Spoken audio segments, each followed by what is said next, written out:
एक बहुत बड़ी खबर ये आ रही है कि जो पाकिस्तान है वो अमेरिका की पीठ में छुरा मार रहा है और उसने चाइना के कहने पर ईरान के लिए रास्ता खोल दिया है।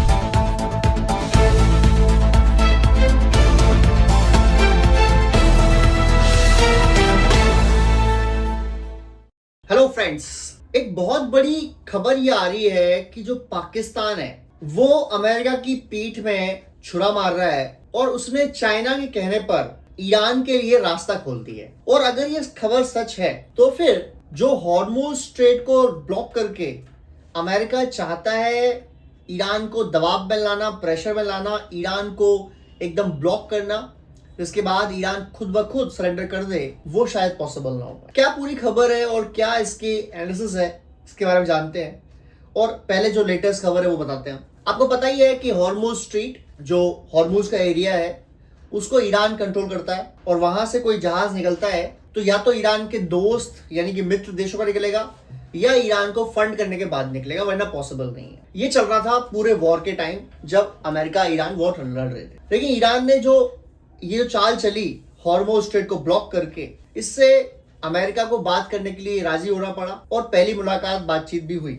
बट डोनाल्ड ट्रंप ने क्या करा, यूएस ने क्या करा, जो गल्फ ऑफ ओमान है यानी जहां हॉर्मुज स्ट्रेट खत्म होकर आगे निकलता है तो जो ओमान की खाड़ी आती है वहां पर डोनाल्ड ट्रंप ने ब्लॉक कर दिया। अब डोनाल्ड ट्रंप ने कह दिया कि भाई ईरान ने पहले ये टेक्निक अपनाई थी कि हम दुनिया भर के जहाजों को पानी के रास्ते से हॉर्मुज स्ट्रेट से निकलने नहीं देंगे और अगर कोई भी जहाज इस रास्ते से निकलता है तो हम उसे डिस्ट्रॉय कर देंगे या हम उससे पेमेंट लेंगे यानी पैसे लेंगे। अमेरिका ने सेम सिस्टम अप्लाई कर दिया ईरान के बंदरगाहों के लिए, ईरान के पोर्ट्स के लिए। अब क्या प्रॉब्लम आ रही है? अब प्रॉब्लम ये आ रही है कि लगभग 2.5 हफ्ते हो चुके हैं जब से अमेरिका का ब्लॉकेड है और ईरान की जो इकोनॉमी है वो घुटती जा रही है। इस वॉर के शुरू होने से लेकर अब तक यानी तकरीबन 2 महीने में ईरान के अंदर 20% लोगों की जॉब जा चुकी है, यानी 20% लोग जो है वो वहां बिना जॉब के हैं।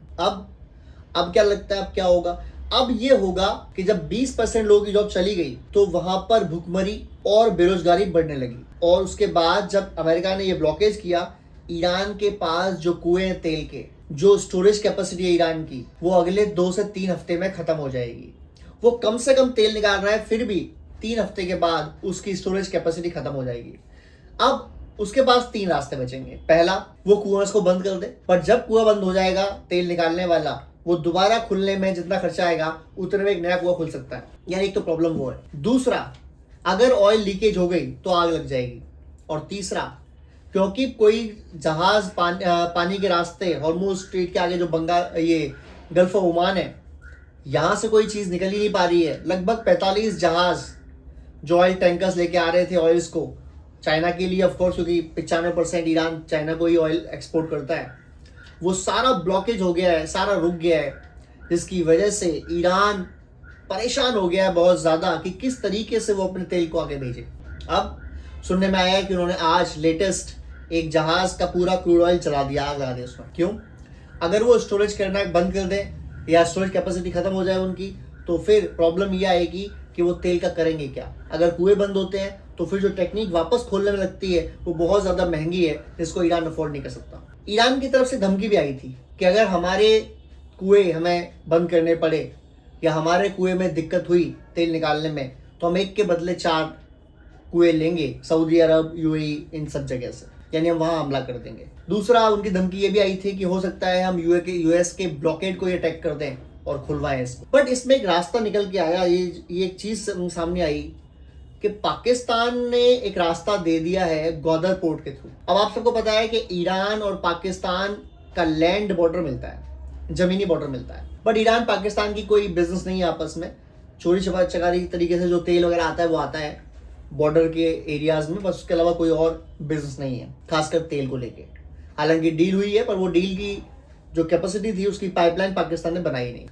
अब बात ये हो रही है, अमेरिका ने एक संदिग्ध टैंकर पकड़ा जो चाइना से आ रहा था और पाकिस्तान के रास्ते ग्वादर पोर्ट में रुक गया वो, और ग्वादर पोर्ट से उसे जाना था ईरान।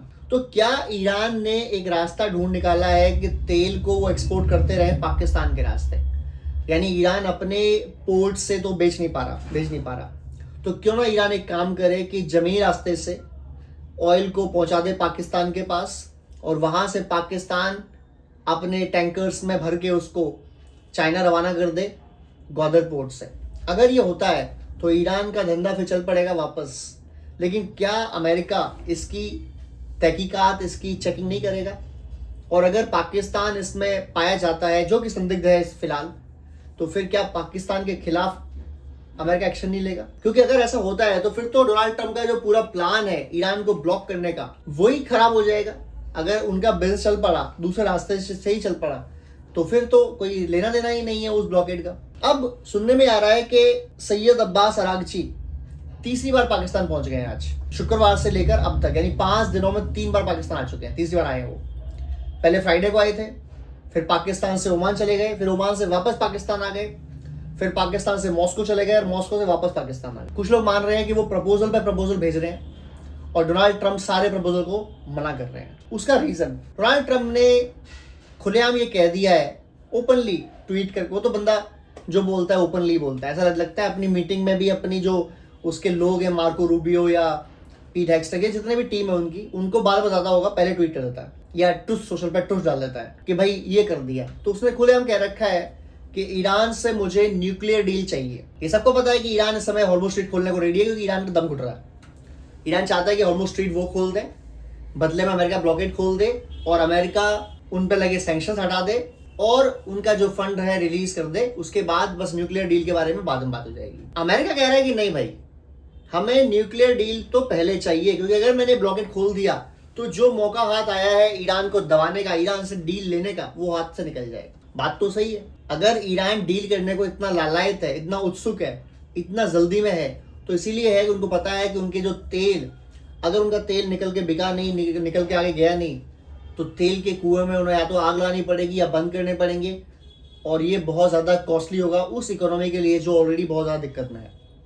दूसरा, अगर मैंने पहले बताया था वीडियो में कि ईरान की इकोनॉमी का लगभग 25% बाहर अमेरिका ने कई देशों में फ्रीज कर रखा है। अगर वो फ्रीज खुल जाता है तो एकदम से ईरान में 25% का बूम आ जाएगा, और 25% एकदम से किसी इकोनॉमी में आना बहुत बड़ी बात होती है। तो ये चीज़ हो जाएगी।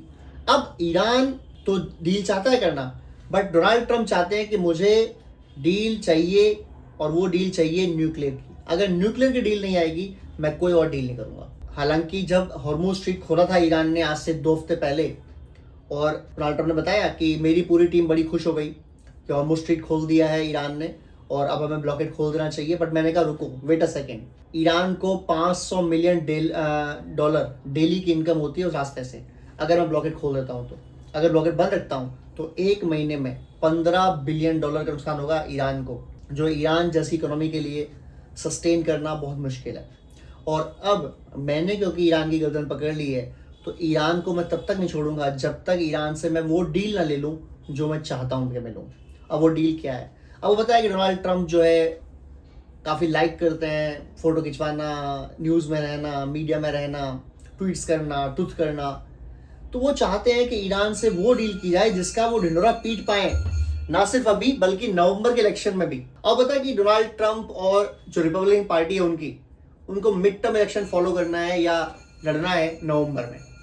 और अगर वहां डेमोक्रेट से वो हार गए तो प्रेसिडेंट भले वो बने रहेंगे नेक्स्ट 2 साल भी, लेकिन उनके हाथ में कोई पावर नहीं रहेगी, कोई वो चीज कर नहीं पाएंगे खुद से। और इसलिए अब अगर वो चाहते हैं, देखो सिंपल फंडा बताता हूँ, डोनाल्ड ट्रंप अगर अभी ये लड़ाई रोक देते हैं और हॉर्मुज स्ट्रीट खुल जाता है, ब्लॉकेड खुल जाते हैं और ईरान को सैंक्शन हट जाते हैं, ईरान आराम से न्यूक्लियर बाद में कर सकता है प्रोग्राम, क्योंकि डील अगर ईरान ने अभी नहीं की तो वो कभी नहीं करेगा, ये तो कंफर्म्ड है। तो फिर ईरान उसको जीत दिखाएगा अपनी, और डोनाल्ड ट्रंप जिनका ग्राफ ऑलरेडी बहुत गिर चुका है लाइकनेस में, वहां लोग अमेरिका में उनकी लाइक काफी कम हो रही है, वो और ज्यादा वीक हो जाएगा और फिर पक्का हारेंगे नवंबर। उनकी पोजीशन एक है, वो इस वार को ऐसे लड़े अब कि वॉर वो जीते या वो न्यूक्लियर डील निकले ईरान से। अगर ऐसा कर देते हैं वो, तो 100% वो जीत रहे हैं नवंबर के इलेक्शन, इसमें कोई दोहराई नहीं है।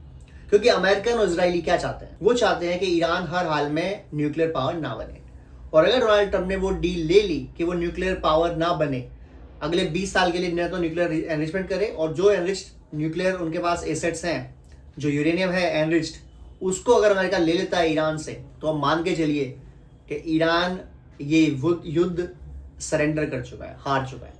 और उस केस में अमेरिका में डोनाल्ड ट्रंप दिखाएंगे खुद को एज क्लियर विनर, जिस राष्ट्रपति ने ईरान का न्यूक्लियर प्रोग्राम हमेशा के लिए ख़त्म कर दिया, वो ऐसा दिखाएंगे। और ईरान की न्यूक्लियर पावर जाते ही मिसाइल कैपिंग की बात होने लगेगी, ये बात भी है जो बात कही सैयद अब्बास अरागची ने। उन्होंने कहा कि अगर हम एक बार को मान भी लें कि यूरेनियम, इनकी बात हम मान लें, तो अगली बात जो आएगी वो आएगी कि हमें मिसाइल कैप चाहिए। वो जो डील चाहते थे इजरायली कि मिसाइल कैपिंग ऐसी हो कि ईरान की मिसाइल इसराइल तक पहुंच ही ना पाए। अगर ऐसा हो जाता है तो फिर आप समझ सकते हैं कि ईरान के दांत ही तोड़ दिए गए, ईरान भविष्य में कभी लड़ाई नहीं कर पाएगा, ऐसा कर दिया गया। और ये दो लोग नहीं चाहते, एक व्लादिमीर पुतिन रशिया के प्रेसिडेंट, दूसरे शी जिनपिंग चाइना के प्रेसिडेंट। ये दोनों लोग नहीं चाहते कि ईरान वीक हो जाए, ईरान अमेरिका से हार जाए, क्योंकि अगर ईरान हार जाता है तो फिर अमेरिका की नेक्स्ट जो है वॉर चाइना से होनी है, ये होनी है, कंफर्म है।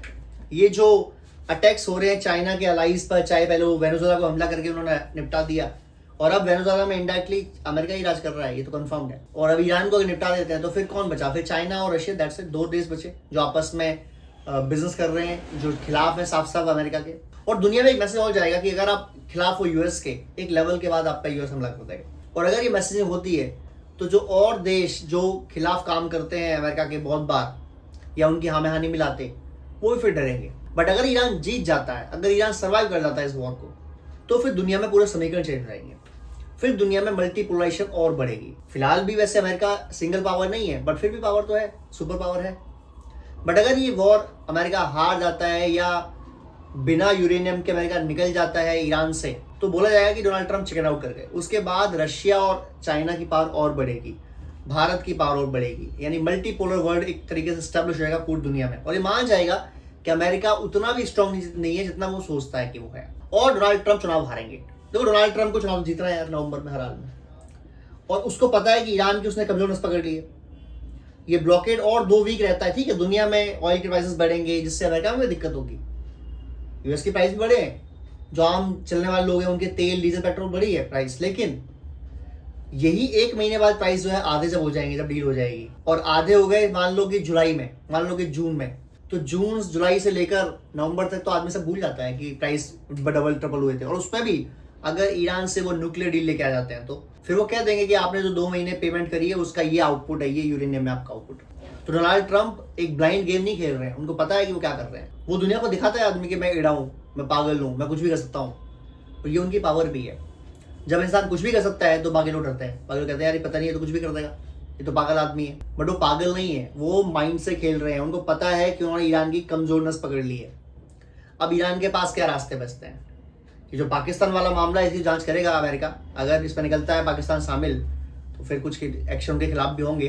बट फिलहाल जो रास्ता है वो ये है ईरान के पास, नंबर 1 सबसे सिंपल रास्ता, ऑलमोस्ट स्ट्रीट खोल दो, यूरेनियम दे दो अमेरिका को, सैंक्शन हटवा लो, फंड फ्रीज ले लो, एंड दैट्स इट। अमेरिका भी जीत गया, आप भी जीत गए, हालांकि अमेरिका जीता, आप तो हार गए, बट आप ये कर सकते हो, और ये सबसे सिंपल तरीका है। सेकंड वे, आप भी अड़े रहो, अमेरिका भी अड़ा रहेगा, देखते हैं 3 वीक बाद कौन झेलता है। तीसरा तरीका, ईरान वॉर कर दे हमला शुरू यूएई, सऊदी अरब और अमेरिका इजराइल के ऊपर। बट उस केस में कितने देर वो सर्वाइव कर पाएगा, और क्या वो ये कह पाएगा कि मैंने सीज फायर उल्लंघन नहीं किया?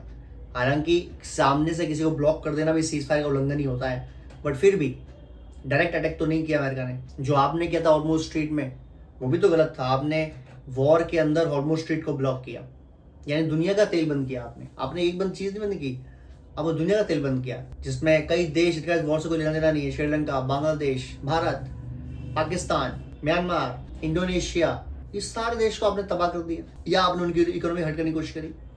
भारत देश बच गया क्योंकि हमारे पास अपनी रिफाइनरीज हैं, हमारे ऑयल इंपोर्ट्स कई जगह से हैं, वैरायटी है हमारे पास बहुत सारी, तो हमें कोई दिक्कत नहीं हुई। लेकिन आपने तो कोशिश की थी, तो अगर आपके साथ वो हो गया तो फिर क्या दिक्कत है? और अमेरिका ने तो इस देश को रोका नहीं, आपको ही रोका देखा है केवल। तो अमेरिका फिर भी अपने ठीक मान जाएगा, लेकिन आप ठीक नहीं मान जाएंगे। और उस केस में ईरान के पास अब ऑप्शंस बहुत कम बचे हैं। अगर सर्वाइव करना है तो या तो फाइट करो या सरेंडर करो, और दोनों केस में ईरान हारेगा ऐसा लगता है मुझे। अगर फाइट करता है तो भी हारेगा, कुछ समय बाद हारेगा, सरेंडर करता है तो वो हार ही गया, इसमें कोई डाउट ही नहीं है। और बिना न्यूक्लियर डील के डोनाल्ड ट्रंप की जो प्लानिंग है, मुझे नहीं लगता कि वो हटने वाला है इतनी आसानी से। Let's hope for the best. I think कि लड़ाई ना हो, आगे रुक जाए, बट उम्मीद बहुत कम है। और पाकिस्तान किसी का सगा है नहीं, दोगला है यार। ईरान को भी पता है कि पाकिस्तान कैसा देश है, लेकिन क्या करें, मजबूरी है। चाइना का दोस्त है पाकिस्तान, या कह सकते हैं चाइना के टुकड़ों पलता है पाकिस्तान। तो चाइना कहेगा मुझे तेल भिजवाओ तो पाकिस्तान भिजवाएगा, उसमें कोई डाउट ही नहीं है। जय हिंद, जय भारत।